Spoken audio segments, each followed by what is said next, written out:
பெண்களை தெய்வமா வழிபடுறவங்க அந்த தெய்வத்தை வந்து வெளியில விட மாட்டாங்க. நான் சுத்தி குலதெய்வம்லாம் நான் நிறைய பார்த்துருக்கேன். எங்க ஊர்ல எல்லாம் ஒரு இது சொல்லுவாங்க, ஒரு சாமியெல்லாம் சொல்லுவாங்க, அந்த ஊருக்கு வந்து கூத்தாடுறதுக்காண்டி வந்ததா, வேற ஊர்ல இருந்து வந்து கூத்தாடுறதுக்காண்டி வந்த ஒரு பொண்ணா, அந்த பொண்ணுக்கு வந்து ஏதோ அந்த இடத்துல தப்பு நடந்துருச்சா, அந்த தப்புல நான் இங்கே கல்லா சிலையாயிரேன் நின்றுச்சான்.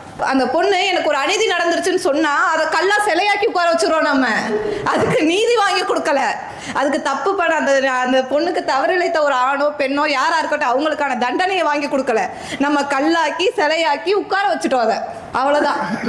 மாசாணியம்மன், பொள்ளாச்சியில் இருக்க மாசாணியம்மன் கதை, இந்த மாதிரி நீங்க எந்த பெண் தெய்வத்தோட கதையை எடுத்தீங்கன்னாலும் அவங்க எல்லாரும் வாழ்ந்த பெண்கள், நீங்க அவங்கள போய் வழிபட்டா அவங்களுக்கு ஒரு தீர்வு கிடைக்கும்பாங்க.